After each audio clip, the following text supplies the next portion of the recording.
Ladies and gentlemen, welcome back to A Late Show. Let's say hello to Mr. John Baptiste. Hello, John. Good to see you. Yes, get into the chicken grease. What's the chicken grease? That's when you get the guitar. That's what Prince would say. There's a chord.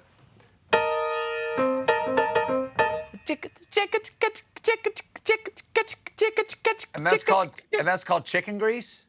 Yeah, that's right. He would look at the band whenever he wanted to play that chord, and he'd say, "Give me the chicken grease," and everybody, That's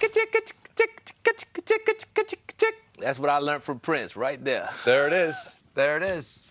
Well, would you mind sharing with us a little more chicken grease? Can you grease us? Oh yeah, I could grease it all the way.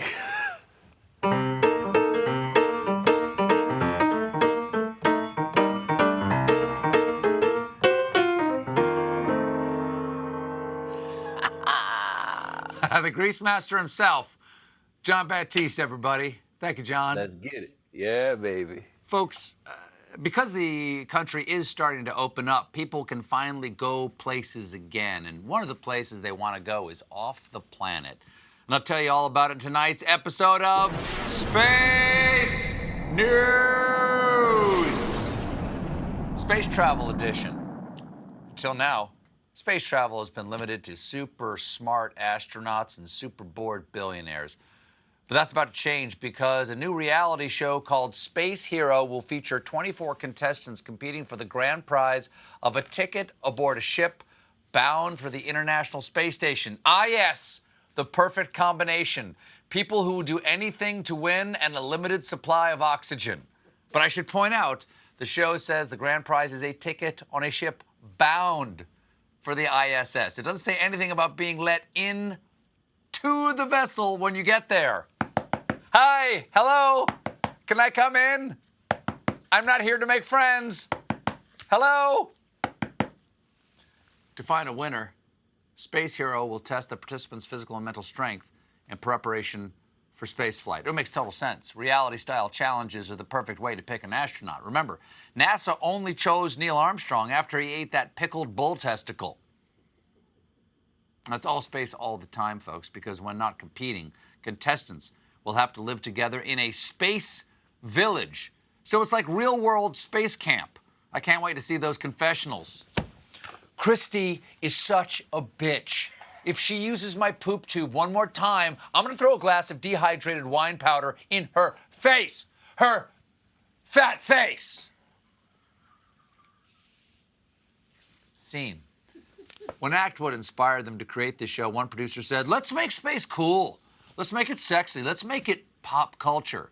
Wait a second. Sexy people in space? Why hasn't anyone ever thought of doing that? But the show's Kirk, still sexy. But the show's goal is not just to make space travel sexy, it's also to make it more accessible, and not just to a few that are super smart or super educated. Great. So let me get this straight. We're going to shoot people into space after making sure they're hot and dumb. Good luck on your re-entry, Chad. Remember to point your toes when you hit the water. Maybe 2 socks, because first layer might burn off. Of course, blasting a reality show contestant into space isn't the only poorly thought out sci-fi news today, which brings me to tonight's installment of Dinosaur News.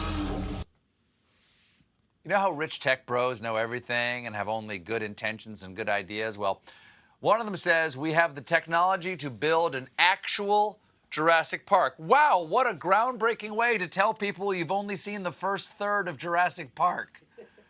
The prehistoric plans are being hatched by Elon Musk's business partner and guy who moved in next door right before your cat disappeared, Max Hodak. This weekend, Hodak tweeted, "We could probably build Jurassic Park if we wanted to. Wouldn't be genetically authentic dinosaurs, but shrug emoji.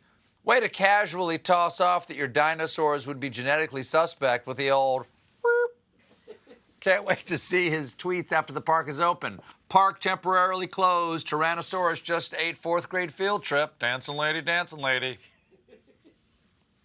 Oh, and in case you're wondering what Hodak does when he's not musing on creating a nightmare future of rogue hyperpredators, he's the president of Neuralink, that company you may have heard of that wants to implant a computer chip into the human brain via a robot surgeon to wirelessly connect the brain to the digital world.